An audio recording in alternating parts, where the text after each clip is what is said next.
Good morning, dear students. How are you people? I think you people are leaving no stones unturned in order to ensure the safety of your family and your neighborhood.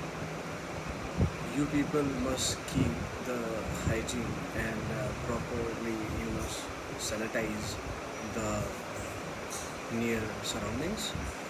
So be safe, be alert, and don't panic.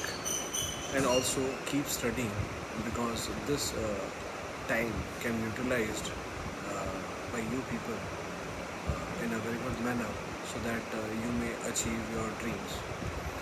So today we'll continue from where we left behind, and yesterday we studied the main objectives set out in the preamble of the Right to Information Act, wherein it was provided that the various public officials who are holding the information in their hands, so you must set out a regime, a practical regime in which right to information is ensured, and the information which is in the hand of the public officials should be disseminated in public interest to promote greater transparency, and thereafter holding these public officials accountable for what they have done. And this is done in order to curb corruptions and also to promote a democracy in which the greater participation of the citizenry can be done, and this can be done when the citizens are informed in a good manner. And thereafter we also studied that the dissemination of information is going to hamper certain public interest, that it can create a roadblock in the efficient working of the government. It can also pay one of the roadblock in terms of optimum utilization of fiscal resources, and thereafter the disclosure of sensitive information is another issue which must be pondered upon by you people.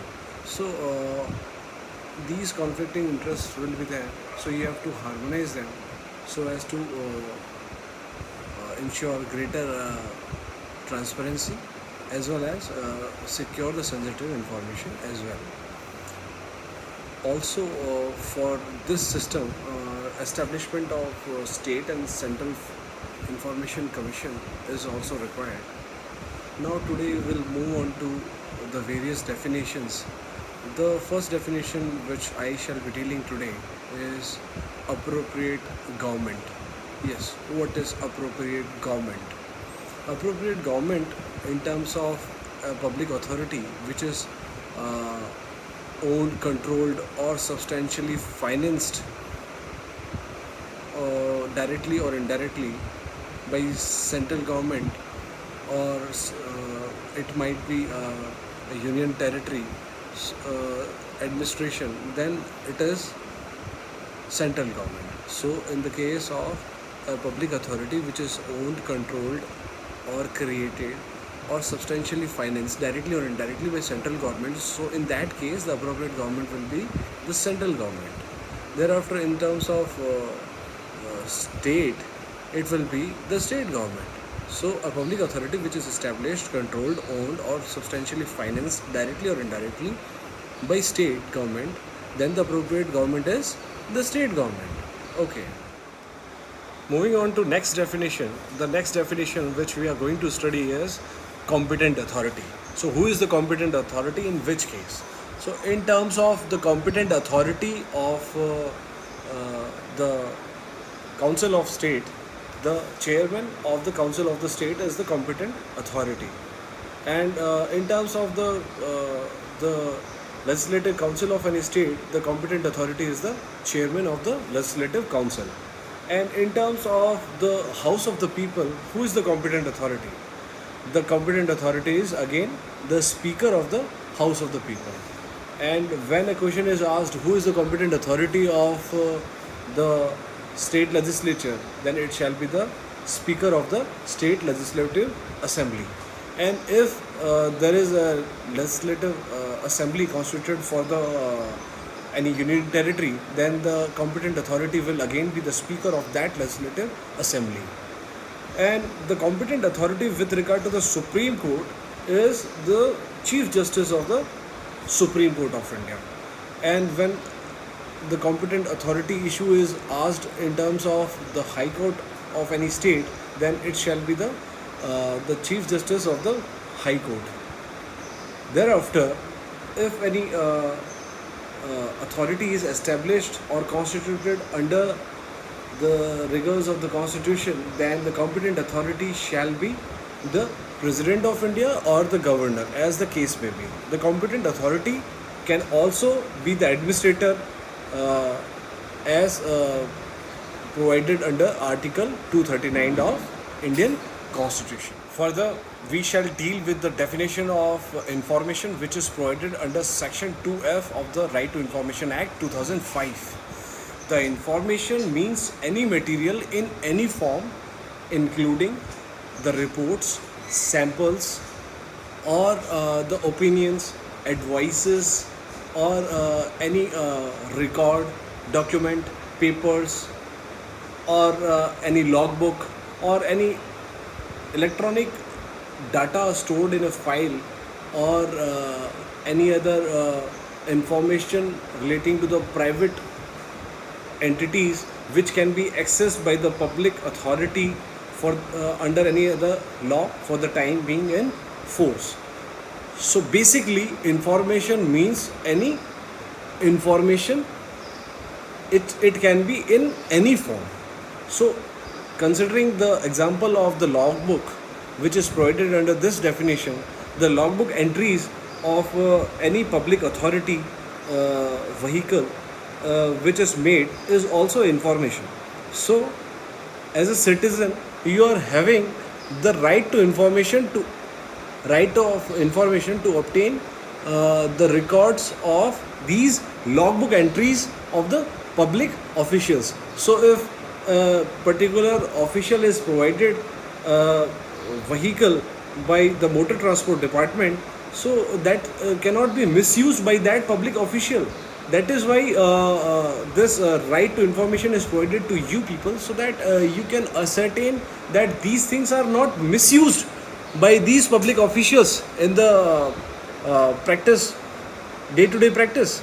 Furthermore, the various samples, the various reports which are laid down before these public officials or which are created by these public officials is also within the ambit of right to information. So you can also get a copy of it if you are asking it in the Right of Information Act. Thereafter, you also have the access to the various public records which are maintained for a very long period of time. So that also can be obtained. Not only this, but the data in the electronic form is also available to you in the form of information. So any material which is stored in these kind of forms, this is not an exhaustive definition, this is only an inclusive definition. It can include even more informations. So further, to understand the definition of information, let's take the example of the opinion or the advice is also an information, how it actually works in a practical regime. So the opinion, let's say the legal opinion tendered by the law officer in any case or any matter, is also an information, and it can be sought as a right to information. The financial opinion given is also an information. The advice tendered, if any, is also an information. So these are the information. Also the circulars, orders, press release, and the memos, the office memos, constitute the part of information. Furthermore, the contracts, the government contracts, are also information. So you can seek them under the Right to Information Act. Okay, now let's understand the definition of public authority, which is provided under Section 2H of the Right to Information Act 2005. Let me ask you a question. Why is the definition of public authority really important? Okay, from academic point of view, obviously since in exams these questions can be asked, so it is really important. Furthermore, it can be really important from practical point of view because unless and until you know about the public authority upon whom you'll file that RTI, so that is why you need to understand the definition of public authority.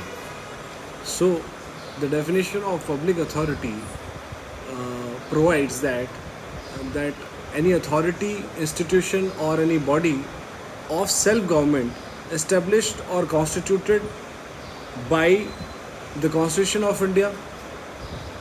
Similarly, any body, institution, or authority constituted or created by any law of the Parliament of India.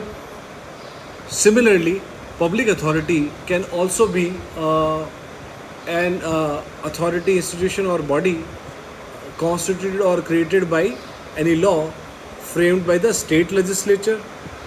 Similarly, the public authority can be the authority or institution or any body created by notification issued or order made by appropriate government. Further, public authority includes any body owned, controlled, or substantially financed by the funds provided by the appropriate government. It also includes any non governmental organization which is substantially funded by the appropriate government either directly or indirectly. So, this is an complete overview of the definition of public authority. Thank you, dear students. My lecture ends here. I request you people to plant more trees, save electricity, and be safe. Thank you.